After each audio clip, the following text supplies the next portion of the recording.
અમદાવાદના ગ્રામ્ય વિસ્તારના સાણંદમાં એક નશાની પાર્ટી પકડાઈ. નશા કરતા લોકો પકડાયા, મહિલાઓ પકડાઈ, યુવતીઓ પકડાઈ, પુરુષો પણ. એના વિઝુઅલ જે છે એ વાયરલ થયા. મહત્ત્વની વાત એ છે કે હવે એ કેસમાં ગુજરાતના પૂર્વ મુખ્યમંત્રી શંકરસિંહ વાઘેલા વચ્ચે પડ્યા છે. તેમણે સોશિયલ મીડિયા ઉપર એક વિડીયો નાખ્યો છે. નમસ્કાર, હું છું ચિંતામણી પુત્ર અનિલ પટેલ. સ્વાગત છે આપનો અમારા વિશેષ કાર્યક્રમમાં. આમ તો શંકરસિંહ વાઘેલા ગુજરાતમાં નશાબંધીના વિરોધમાં બોલતા રહ્યા છે અને તો એ સ્પષ્ટતા સાથે જે વાત કહી છે એ પ્રમાણે કે એક પરિવાર જે મુંબઈથી અહીંયા આવ્યો હતો અને એને ખબર નહોતી કે ગુજરાતમાં દારૂ બંધ છે. આ વાત કદાચ તમને પણ ગળે ન ઉતરે કે ગુજરાતમાં દારૂ બંધ છે, એ મુંબઈમાં રહેતા પરિવારને ખબર ન હોય. છતાં સમગ્ર ઘટના થઈ અને એ બચાવમાં ઉતર્યા છે. આવો સાંભળીએ શંકરસિંહ વાઘેલાએ શું કહ્યું. ગઈકાલે મોડી રાત્રે મુંબઈથી એક પરિચિત પરિવારમાંથી મારા ઉપર ફોન આવ્યો. બાપુ જાગો છો? મેં કીધું હા. શું તકલીફ પડી? કે તકલીફનો સવાલ નથી, અમે મુંબઈથી એક સારા કામ માટે અમદાવાદ આવ્યા હતા. જૂના પરિવારોના હિસાબે એક ફાર્મ હાઉસમાં અમદાવાદની બાજુમાં મળીને સાથે મળીને ચા પાણી કરવું, નાસ્તો પાણી કરવો, જમવું. અને સ્વાભાવિક મુંબઈથી હોઈએ એટલે અમને ગુજરાતની નશાબંધી નીતિની બહુ માહિતી ન હોય એટલે જુવાન પરિવારના છોકરા છોકરીઓએ આનંદ પ્રમોદની જે ગણતરી આપણે કરતા હોઈએ છીએ એના આધારે એમને આવા જે લીકર બ્રાન્ડ જે કંઈ હોય એવા થોડા પીવા માટેના સાધનો ભેગા કરીને પીવાની શરૂઆત પણ પૂરી કરી નહોતી. ત્યાં પોલીસ ત્રાટકી અમારા ઉપર. મે બી કોઈએ માહિતી આપી છે, અમને તો કલ્પના પણ નહીં. એક સારા પરિવારના જુવાન છોકરા છોકરીઓ, એક પરિવારનો 25 વર્ષનો કંઈક એમનો સિલ્વર જ્યુબિલી જેવું કંઈ હતું. એક આનંદનો પ્રસંગ એમનો હતો અને એમને કંભાકીય પૂરી માહિતી નહોતી માટે થઈને એમને આ દારૂનો શરાબનો ઉપયોગ કરવાનો નિર્ણય કર્યો. એમાં મેં જે દ્રશ્યો જોયા એમાં જુવાન દીકરા દીકરીઓ મોઢા ઉપર ઢાંકી દે, પાલવ ઢાંકી દે. હું ગુજરાત સરકારને પૂછવા માગું છું કે તમે આ જુવાનીને શાના માટે બરબાદ કરી રહ્યા છો? જે આખી જિંદગી એના ઉપર ડાઘ રહેવાનો કે આ દારૂની પાર્ટીમાંથી અમે પકડેલા આ લોકો. વચમાં વડોદરામાં પણ આવું કરેલું. એટલે હું સરકારને કહીશ કે તમે મહેરબાની કરીને આ નીતિને ત્યાગ કરી દો અને આ ખોટી નીતિ છે જે અમલમાં આવવાની પૂરી શક્યતા નથી.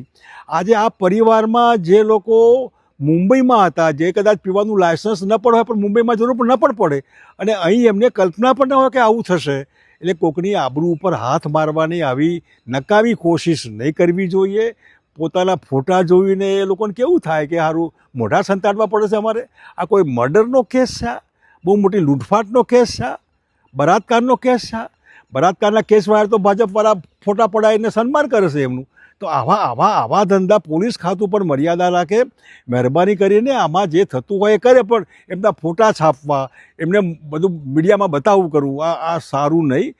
આવનાર દિવસોમાં હું ગુજરાતમાં આવું વિચારવાળા પરિવારો, નાગરિકો, ભાઈ બહેનો જે એવું વિચારતા હોય કે ગુજરાતમાં આ ખોટી નીતિ છે, આ આર્ટિફિશિયલ કૃત્રિમ કંટ્રોલવાળી નીતિ છે જેના આધારે ગુજરાત બરબાદ થઈ રહ્યું છે. પોલીસ ખાતાને મોટાભાગે દારૂ પકડવામાં જ રસ હોય ને આટલા અહીં પકડાયા, આટલું અહીં પકડાયા, કોર્ટમાં કેસ ચાલે બધાને વગર મતલબના આવા બધા વર્ષો સુધી જેનો ઉકેલ પણ નિવેડ જ ના આવે. એવા ઠેકાણે હું ગુજરાતની પબ્લિકને કહેવા માગું છું કે મહેરબાની કરીને આ નવટંકીનો અંત આવવો જોઈએ. ગુજરાતમાં જ્યારે પણ વિધાનસભાના ઇલેક્શન આવે ત્યારે હું આપણે અપીલ કરું છું કે એવા લોકોને તમે મત આપીને સરકાર લાવો કે જે સરકાર આ દારૂબંધીનું નાટક કાઢી નાખે ગુજરાતમાંથી. ગાંધી સરદારના નામે હદ થઈ ગઈ બધી. બેન દીકરીઓ ગુજરાતમાં જ બેન દીકરીઓ છે, બહાર નથી. અને હું તમને પૂછ્યું કે આપણે મુંબઈ જતા હોઈએ, દિલ્હી જતા હોઈએ, ત્યાં બેન દીકરીઓ નથી.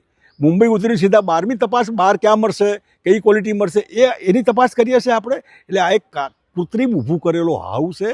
આના આધારે ગુજરાત બહુ બદનામ થઈ ગયું છે. પરિવારોને ઘણા ઠેકાણે આપઘાત કરવા પડે એવું મન થાય. ઘણા ઠેકાણે તમે પકડાયા હતા એ તમે કેવું થાય બધાને. અને આ દારૂબંધીના લીધે ગુજરાતની યુવાની પડીકીમાં ચડી ગઈ છે. નાની પડીકીમાં બાટલી એને છુપાવવામાં તકલીફ પડે માટે ગજવામાં પડીકી પડી રહે ખબર ન પડે આવી પડીકીમાં ગુજરાતની યુવાધન સવિશેષ કોલેજના છોકરા છોકરીઓ બરબાદ થઈ ગયા છે.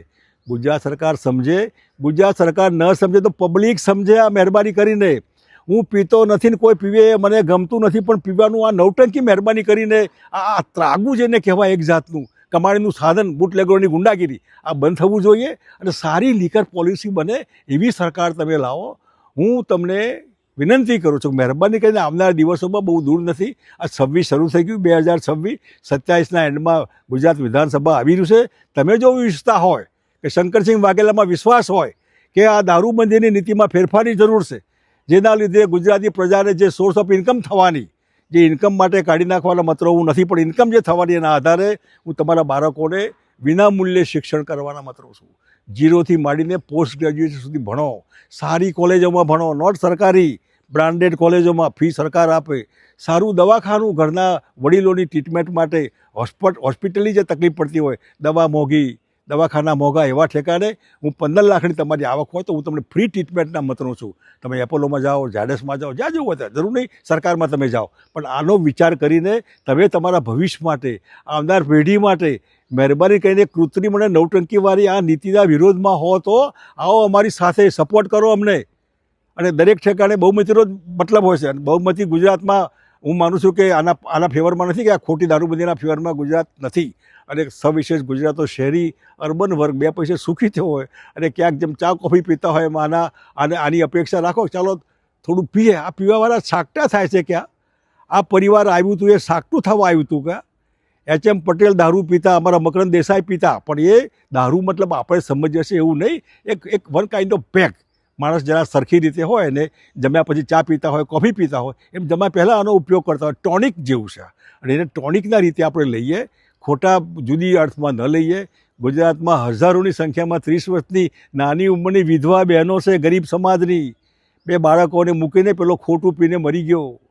એટલે આપણે સમજ્યા આવનાર દિવસોમાં એક નવી સાયન્ટિફિક પોલિસી આવે, જેમાં ટ્રાઇબલના ગ્રેજ્યુએટ છોકરા છોકરીઓને આનું લાયસન્સ મળે અને સારું પ્રોડક્ટ થાય જેનો લોકો ઉપયોગ કરી શકે પોતાની તબિયત માટે.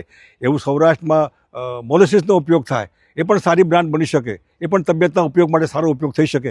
આવો વિચાર કરીને પ્રબુદ્ધ અને સમજદાર નાગરિકો આવો વિચાર કરે અને હિંમતથી બહાર આવો. જેને કંઈ ગુમાવવાનું નથી એને આ બહુ ચિંતા નહીં કરવી જોઈએ. તમારા બાળકો ક્યાંક ખોટી રીતે પકડાય અને બદનામ થાય એના કરતાં આમાંથી બહાર નીકળીએ અને સારી પોલિસી બને, જેથી કરીને મહારાષ્ટ્રમાં હોય, દિલ્હીમાં હોય, કર્ણાટકમાં હોય, ચેન્નઈમાં હોય, આવી પોલિસી, જે પોલિસી દરેક રાજ્યોમાં છે જ, તો એની પોલિસીનો ઉપયોગ કેમ ગુજરાત ન કરી શકે? વિચારો અને આ નવટંકીમાંથી ગુજરાતને બહાર કાઢો. ધન્યવાદ. જય ગુજરાત. શંકરસિંહ વાઘેલાની વાતથી આપ કેટલા સહમત છો? જરૂરથી કોમેન્ટ બોક્સમાં કોમેન્ટ કરજો.